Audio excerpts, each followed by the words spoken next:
Boa noite a todos. Sejam todos muito bem-vindos ao Centro Espírita Leon Denis e que juntos possamos refletir sobre o Evangelho do Cristo nesta noite.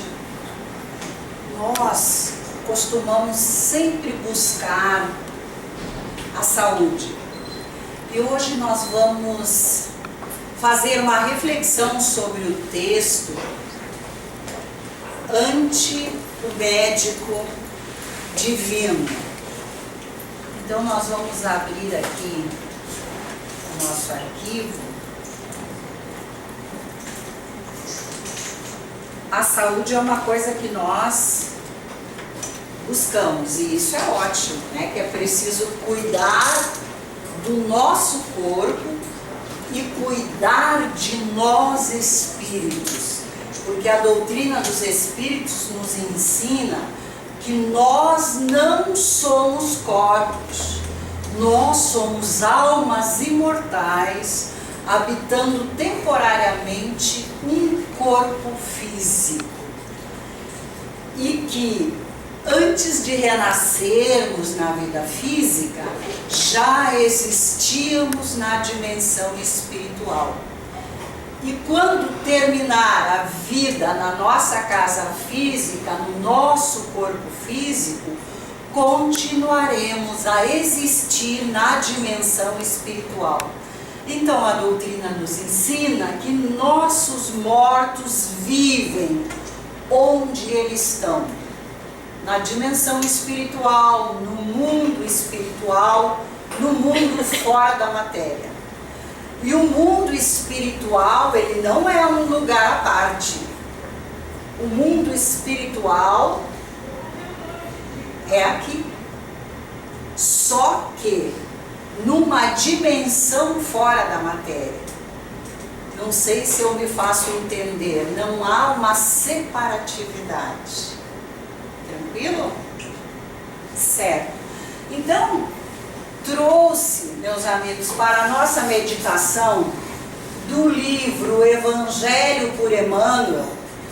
Emmanuel estuda e fala sobre o Evangelho segundo Mateus. Todos os textos da coleção Fonte Viva, Pão Nosso, Pai Nosso, Pão Nosso, Fonte Viva, que falam palavras do Evangelho de Mateus, estão compilados nesse livro.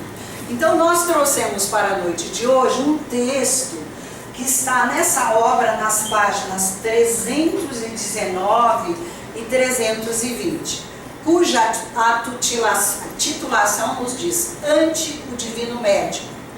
E esse texto é aberto por palavras onde Mateus coloca: não são os que gozam de saúde que precisam de médico. Então que bom, nós já ficamos pensando se a nossa saúde física está ok, nós não necessitamos de médico. Mas esse texto se reporta à saúde de nós espíritos, de nós almas. Allan Kardec, através da codificação e dos ensinos dos espíritos do mundo maior, ele nos diz que os espíritos são seres inteligentes da criação e povoam o universo em duas dimensões. Na dimensão física, como nós, espíritos encarnados, e na dimensão fora da matéria, espíritos desencarnados. E Allan Kardec chamou de alma o espírito encarnado. Por isso os senhores verão ao longo dos slides, às vezes se fala em espírito, às vezes se fala em alma. Então vamos lá. E nesse texto do livro, Emmanuel nos traz: milhões de nós outros, os espíritos encarnados e desencarnados, em serviço na Terra, somos almas enfermas de muitos séculos. Nós vamos dar uma pausa. Mas que história é essa que nós somos almas enfermas? Então vamos relembrar saúde na dimensão física, saúde na dimensão espiritual. A saúde na dimensão física, nossos corpos têm saúde quando todos os órgãos estão ok, com vitalidade, não há nenhuma mazela. E nós dissemos que estamos sãos. Os médicos me ouvem ali, né? Quando não há doença, nós estamos sãos, é isso? Certo. Então, e nós espíritos, o que significa a vida saudável para nós espíritos? O Espírito São, o Espírito saudável, é aquele que cumpre a lei de Deus em sua integridade total. E a lei de Deus está contemplada no Evangelho do Cristo. Amor pleno, fraternidade plena, solidariedade plena, caridade plena. E os Espíritos respondem para Kardec que a caridade, segundo pensava Jesus, ela contempla benevolência para com todos, indulgência para com as faltas alheias e perdão das ofensas. E aqui nós começamos a entender porque nessa entrada ele fala que nós somos almas enfermas ainda. E a gente pode refletir e nós podemos nos situar. Se nós usamos de bem para todas as pessoas, se nós compreendemos todas as faltas alheias, e se nós perdoamos todas as ofensas, nós somos espíritos sãos. E se ainda não o fazemos, somos almas doentes. E no texto, Emmanuel continua a refletir sobre vários pontos. E a gente trouxe aqui a questão do egoísmo, a questão da cólera, a questão dos acessos de revolta. E depois a gente vai projetando o que o Mestre nos aconselha quando nossos corações estão envolvidos nesse processo, nas perturbações do egoísmo.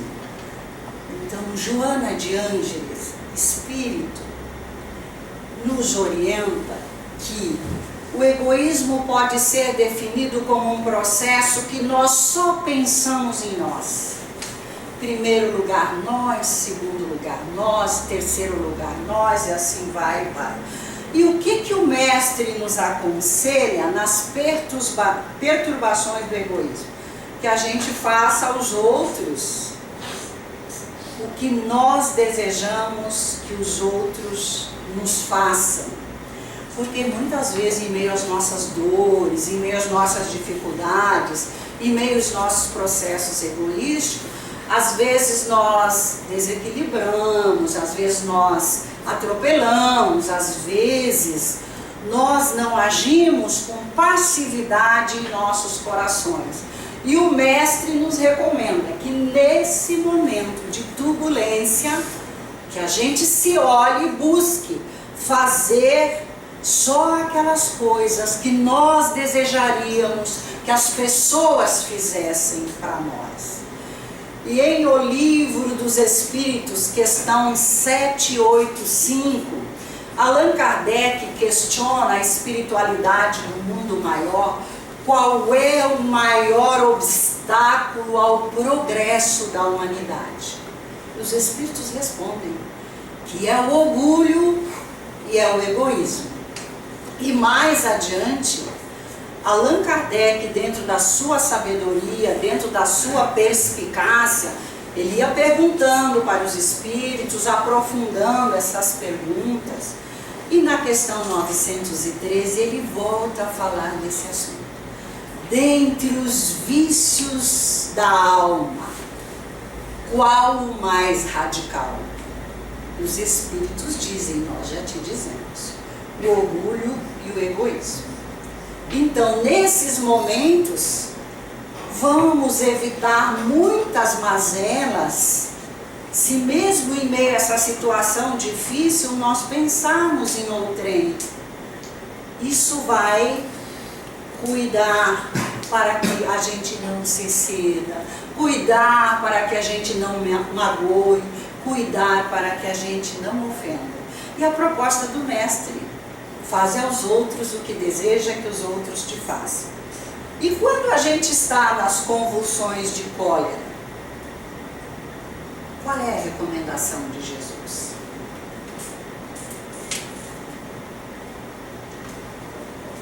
Na paciência possuirás a ti mesmo. A paciência no nosso cotidiano é um grande desafio. Saber esperar. Saber a hora de avançar, saber a hora de recuar, saber a hora de ouvir. E por que o mestre diz que com a paciência nós possuiremos a nós próprios? Porque sendo pacientes, nós sempre estaremos no controle de qualquer situação.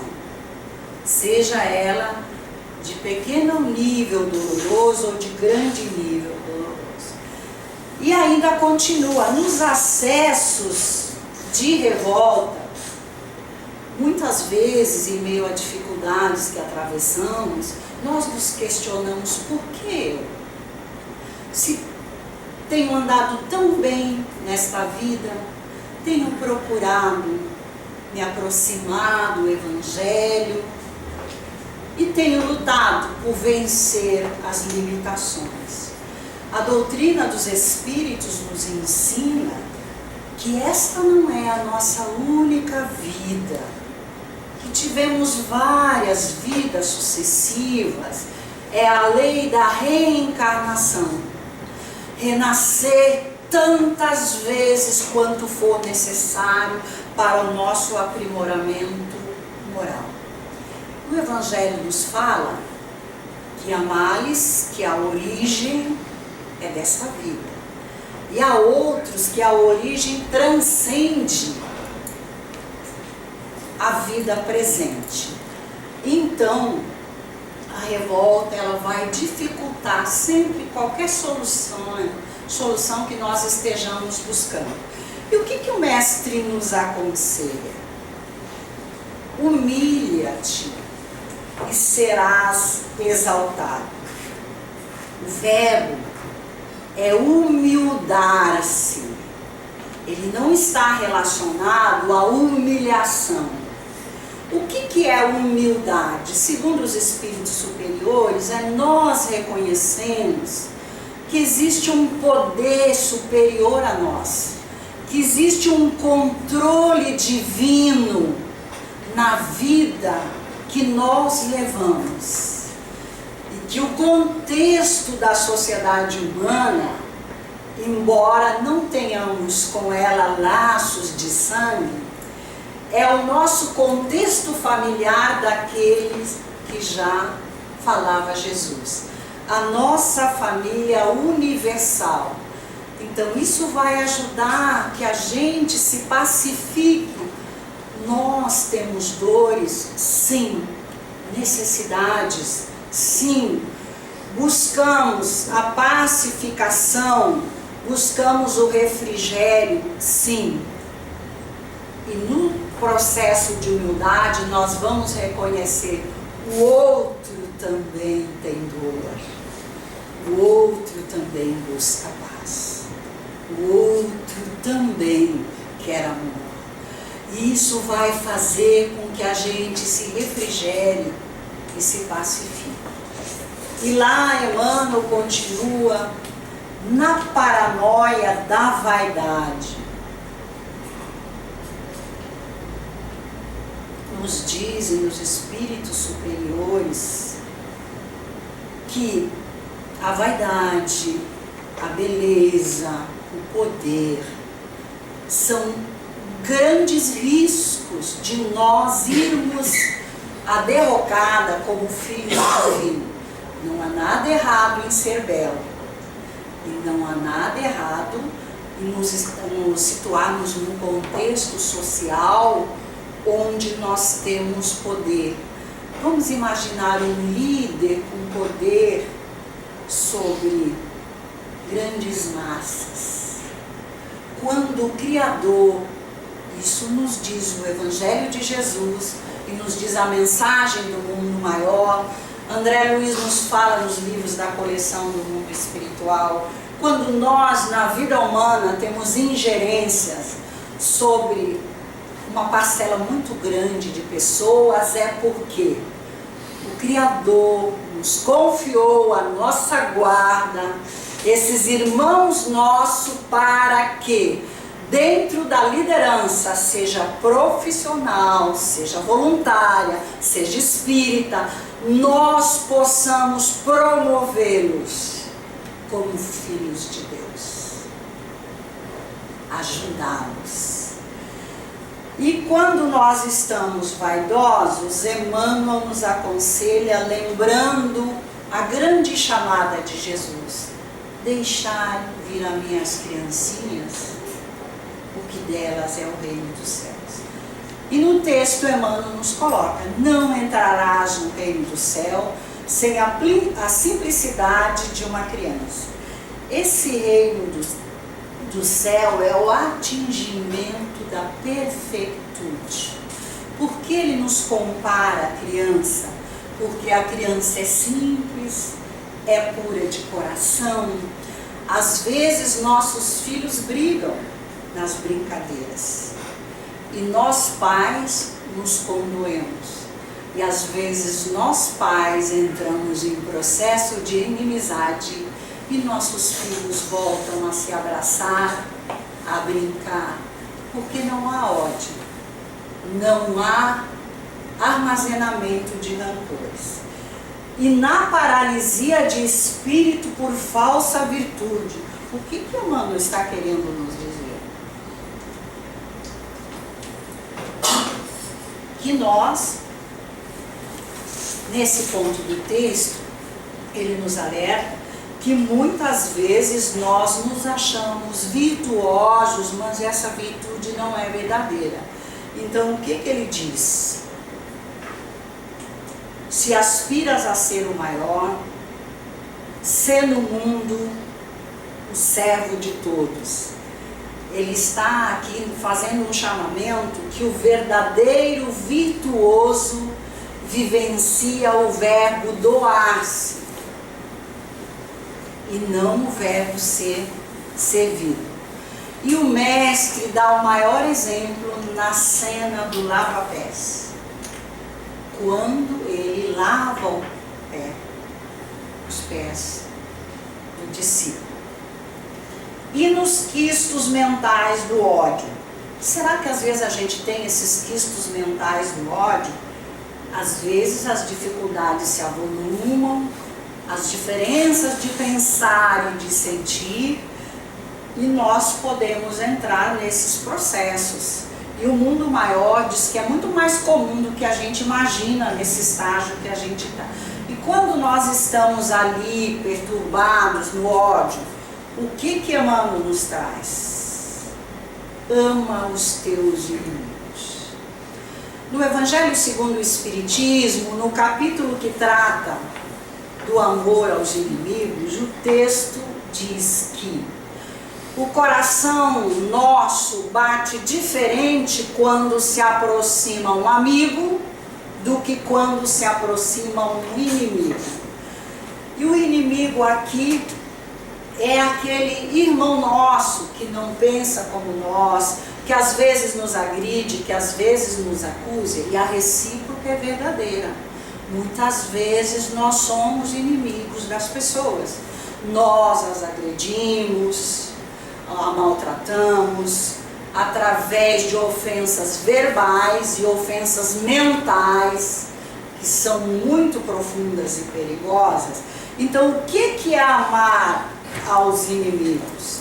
Não é nós termos no coração o mesmo sentimento que nós temos para um amigo, mas o Evangelho nos diz: é não obstaculizarmos a reaproximação, é lutarmos para sentir felicidade com a vitória do nosso inimigo e lutarmos para sentir compaixão com as dores dele. Isso é o amor ao inimigo que nos fala o Evangelho. É não opor obstáculo a essa aproximação. Aqui a gente abre uma janela no contexto familiar da sociedade humana. Nós encontramos, e muitas vezes nós somos esses personagens, famílias que não se dão bem. E os membros das famílias procriam e esse ódio vai de pai para filho. Às vezes nós nos perguntamos, mas por que eu não me dou com tia fulana, com bisa beltrana, com primo tal? A gente não sabe por que não se dá. Os nossos pais, nossos avós perpetuaram essa inimizade que nos afasta um dos outros. Então é tempo de buscar, é tempo de procurar, é tempo de ligar. E a mídia está aí, os processos midiáticos. É tempo de mandar um e-mail, mandar um WhatsApp. Nós vivemos o momento de obrar, nos diz Bezerra de Menezes. O momento agora não é de queixas, o momento agora é de ação, é de viver esse amor que há século o Nazareno tem nos legado através do seu Evangelho. Então são esforços individuais que vão nos trazer muito bem-estar, e muito refrigério, e muita pacificação. E ele continua falando nos delírios da ignorância. Quando nós desconhecemos a verdade, e o que o mestre nos diz? Aprende com a verdade e a verdade te libertará. E Jesus nos faz a oferta: conhecereis a verdade e a verdade te libertará. Que verdade é essa? É a lei divina, é a lei de amor. E nas dores por ofensas recebidas, às vezes nós ficamos magoados, tristes. Terapias, né, Júlia? Que eu brinco quando eu chego nessa sociedade espírita, e às vezes eu passo pelas pessoas, as pessoas não me veem, estão atentas em outras coisas. Eu digo, você não me veja hoje, mas não se preocupa que amanhã eu tenho terapia e já colocarei isso na pauta. É uma brincadeira amorosa que a gente faz, mas que retrata o que vem de dentro. A gente precisa aprender com a verdade. E nas dores, quando a gente perdoa 70 vezes 7. Não sou muito boa em matemática, porque eu não me dou muito bem com as exatas, mas parece que isso dá 490 vezes. E certo dia, o Chico Xavier estava aflito, ele não sabia mais o que dizer a uma senhorinha que chegava, falava a ele das suas mazelas, das perturbações que o marido lhe impunha. E Chico assim estava diante dessa senhora, num momento de desespero, e ele percebe Emmanuel, e eles conversam mentalmente. E ele diz para o Emmanuel: amigo, eu já não sei mais o que dizer. E Emmanuel diz para ele: Chico, fale para ela que é preciso que ela perdoe 70 vezes 7 cada ofensa que o marido lhe fizer. Então a senhorinha se pacificou e voltou. Não sabemos do final da história. Então ela voltou com essa consciência: é preciso perdoar, indulgir 490 vezes cada ofensa. Daí a gente já vai se pacificando, né? Certo? E nos desesperos provocados por alheias violências, às vezes as pessoas cometem violência para conosco. Isso pode ser verbal, pode ser mental, pode ser em forma de calúnia, mas muitas vezes nós cometemos violência para outrem também. E o que nos é aconselhado? Ora pelos que te perseguem e caluniam. Porque quando nós ofendemos, quando nós magoamos, quando nós gritamos, nós estamos em processo de desequilíbrio. Nós precisamos de socorro, nós precisamos de ajuda. E o mestre recomenda que a gente ore por esses. E quase que já encerrando, e quando nós temos incerteza quanto à proteção, quanto à direção espiritual, tem uma fala do Cristo: se queres vir após mim, nega a ti mesmo, toma a tua cruz e segue-me. O que é isso? Jesus não está ensinando a nós todos que a gente deserte, que a gente se esqueça. Mas ele está nos alertando que nós, filhos divinos, somos maior que todas as mazelas que nos acometem. E a proteção espiritual é intensa. Inclusive, o Mestre nos oferece essa proteção espiritual. Nós temos um Espírito que nos protege, que nós costumamos chamá-lo de anjo guardião. Nós temos os Espíritos que nos protegem, que foram amizades adquiridas ao longo de nossas centenas de vidas sucessivas. E hoje, na dimensão espiritual e talvez até na dimensão física, eles continuam a zelar por nós. Nós temos os espíritos familiares que continuam a nos amar na dimensão espiritual. E com certeza, quando eles estiverem em processo de adequação plena no mundo dos espíritos, de pacificação no coração, eles irão nos auxiliar. E nós, as consciências que nos reconhecemos endividadas, regozijamo-nos com a declaração consoladora do Cristo. Então o Cristo faz essa declaração que parece no primeiro momento que não é, mas ela é extremamente consoladora. Que a gente se pacifique, porque não são os que gozam de saúde os que precisam de médico, somos nós, que ainda temos que caminhar na vivência da lei divina, na vivência da lei do amor. E para finalizar, ele traz esse texto naquelas páginas do livro que nós falamos.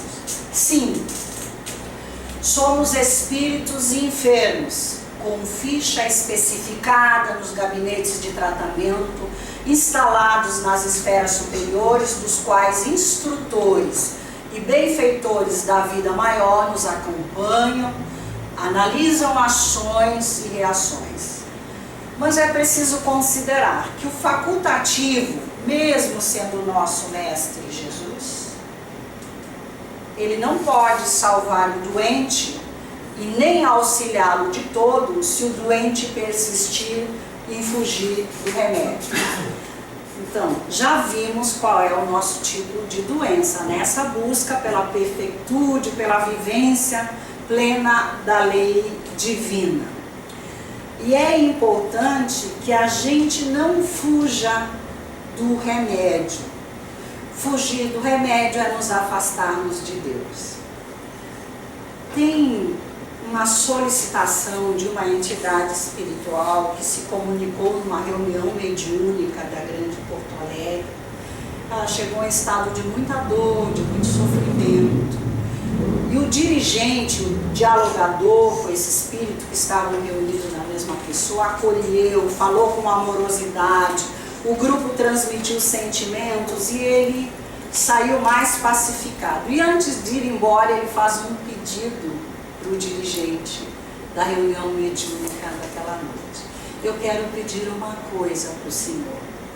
E o dirigente, muito amoroso, diz: pois não, meu irmão, se eu puder atendê-lo, fale para o maior número de pessoas que o senhor puder. peçam que elas não se afastem de Deus, porque quando nos afastamos de Deus, isso nos traz muito sofrimento. E encerrando a nossa fala, então a nossa maior arma nessa luta, qual seria? Aquela oferta amorosa do Mestre: vinde a mim, todos vós que estáis cansados e sobrecarregados, que eu vos aliviarei. E o texto continua dizendo que o jugo é leve, etc. e tal, certo? E para finalizar, como nós dialogamos sobre doença, a gente sempre tem mania de indicar um remédio, né? Só que é a caixinha do nosso remédio. E ele é bem bom porque pode ser deixado ao alcance das crianças. Uma coisa que a gente se preocupa muito, né, com remédios em casa, que as crianças podem pegar. E a gente pode usar várias cápsulas por dia, tá, Rodrigo? E o que eu mais gostei, que é um medicamento indicado para qualquer vício da alma. E o mais importante, ele não tem efeitos colaterais. Completando a nossa caixa. E para encerrar a nossa palestra, queremos deixar um convite para os nossos corações.